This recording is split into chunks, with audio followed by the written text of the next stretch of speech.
The unfolding situation in Ivory Coast serves as a poignant illustration of the transformative role social media plays in galvanizing protests and disseminating information with unprecedented speed.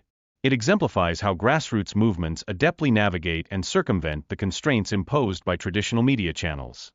Moreover, the conspicuous absence of coverage from major international news outlets raises significant questions regarding media bias and the prevailing narratives surrounding African conflicts.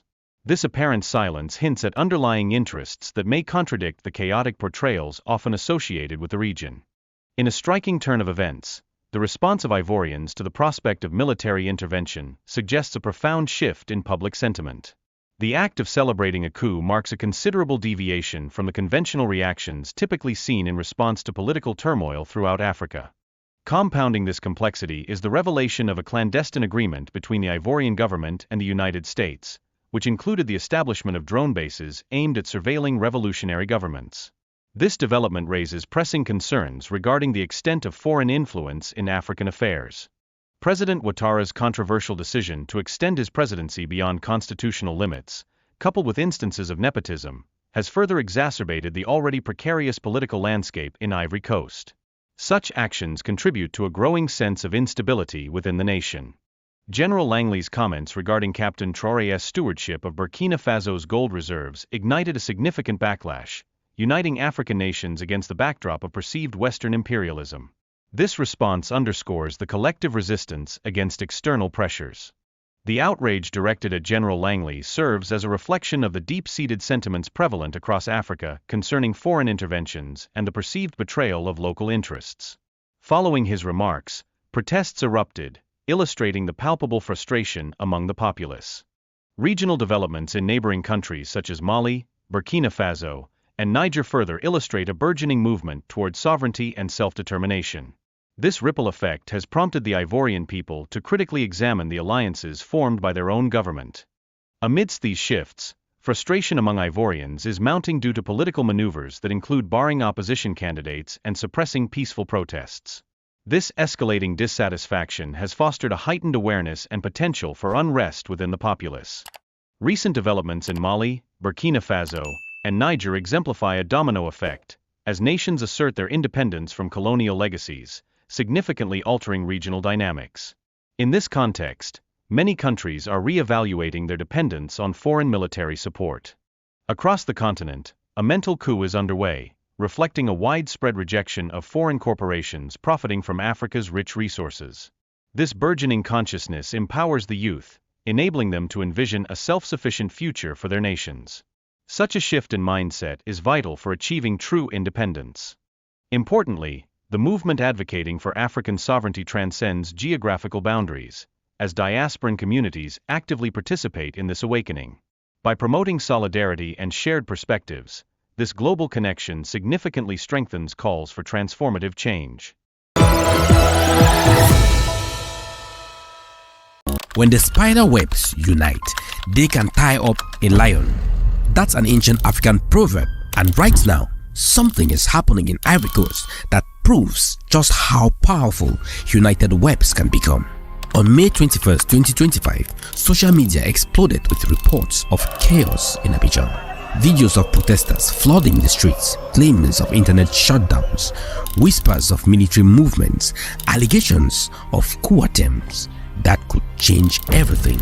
But then, silence. Major news outlets stayed quiet. International media looked the other way. It's just like someone pressed the mute button on an entire nation's cry for freedom. I'm Asongwa Luis, and this is the Strategic Lens. Today, we are going deep into what mainstream media won't. Today, we are uncovering the Ivory Coast crisis that has Western powers scrambling and African revolutionaries celebrating. Because what happened, or what they are claiming happened in Ivory Coast, isn't just about one country. It's about a domino that could topple an entire system of control that has been choking Africa for decades.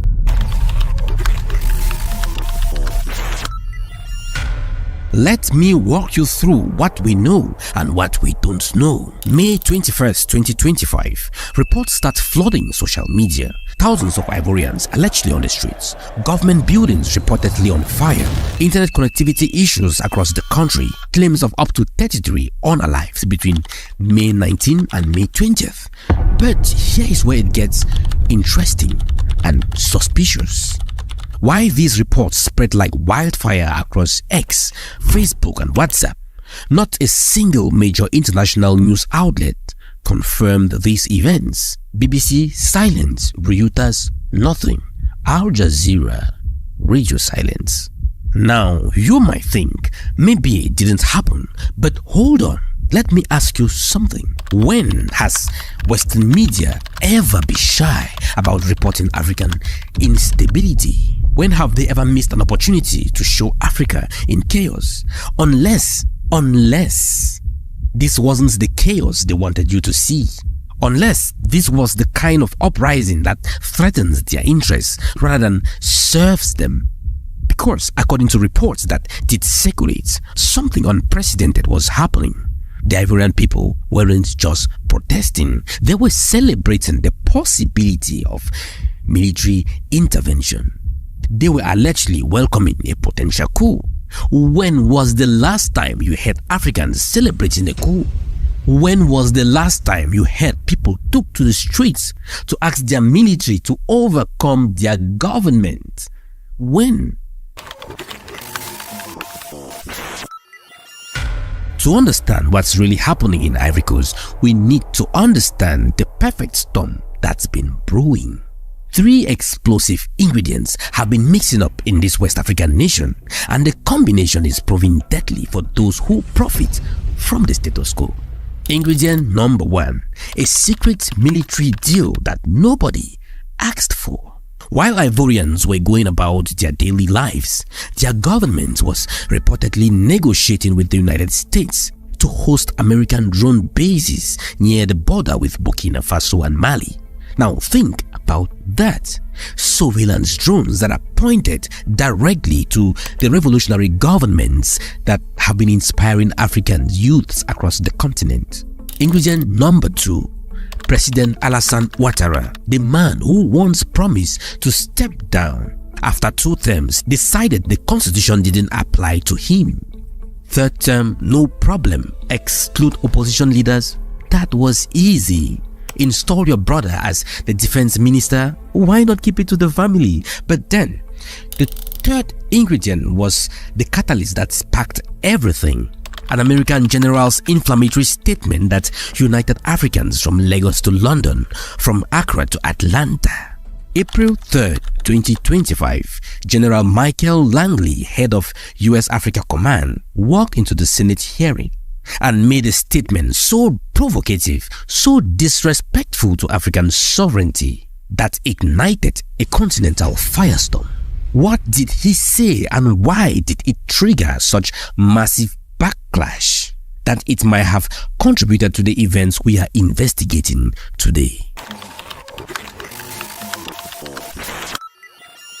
General Michael Langley looked at the United States senators and said these exact words about Captain Ibrahim Traoré, the revolutionary leader of Burkina Faso. Captain Traoré in Burkina Faso, their gold reserves are just in exchange to protect the junta regime. Chairman, I see this, and I don't mind calling them out, but Captain Traoré and Burkina Faso, their gold reserves, that is all those proceeds are just in exchange to protect the junta regime. Now, wait. Captain Ibrahim Traoré isn't any African leader. Since taking power in 2022, Captain Ibrahim Traoré has done what many thought was impossible in modern Africa. He nationalized his country's gold mines, taking them away from foreign operations. He built Burkina Faso's first gold refinery, meaning they processed their own wealth instead of shipping raw materials to Europe. He survived multiple assassination attempts. He formed a military alliance with Mali and Niger, and he told the world that Africa's resources belong to Africans. When General Langley accused Traoré of misusing gold reserves. He was attacking the very idea that Africans can't manage their own wealth without Western oversight. The response was swift and thunderous. Protesters erupted in cities across Africa. The diaspora mobilized from Detroit to London. Even General Langley's ancestral village in Senegal sent a video message calling his comments a betrayal of his African heritage. But here is where our story takes an unexpected turn. Just weeks after General Langley made these inflammatory comments, guess where Langley decided to visit? Ivory Coast.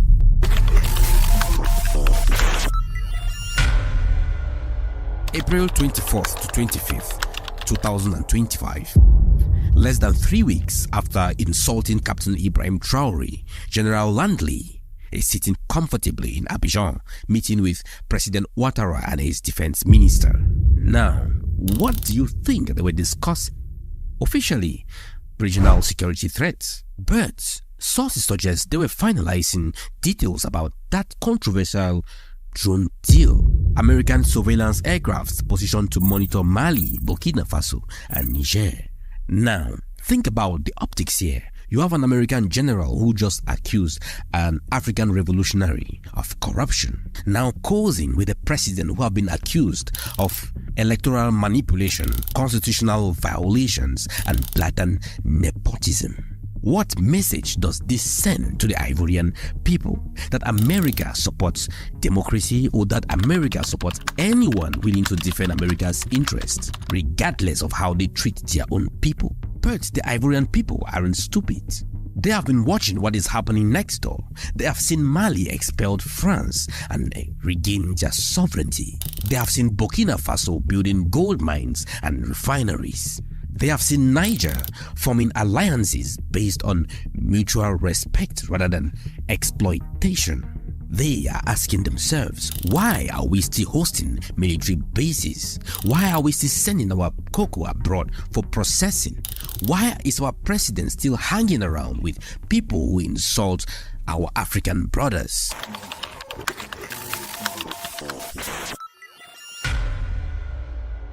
Whether or not a full coup occurred on May 21st, and remember, this still remains unverified by major news outlets.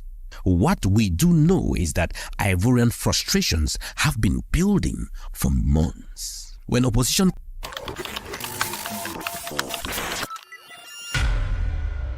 Now, I'm going to tell you why this story has been buried, why major media outlets have remained silent, and why Western governments are panicking behind closed doors. They don't want you to see this because it represents their worst nightmare. Africa united in resistance. Now think about a domino effect. Mali breaks free, then Burkina Faso, then Niger. Chad ends its military agreement with France. Senegal announces French bases must close. And now Côte d'Ivoire, supposedly France's most reliable West African ally, is showing signs of awakening. If Ivory Coast joins the alliance of Sahel states, if they kick out, now here is the truth they don't want you to understand. Whether or not there was a military coup on May 21st, there have definitely been a mental coup across Africa. Young Africans are no longer accepting that their resources must enrich foreign corporations. They are no longer believing that their leaders must bow to foreign generals. They are no longer accepting that their future must be determined by people who have never walked in their shoes.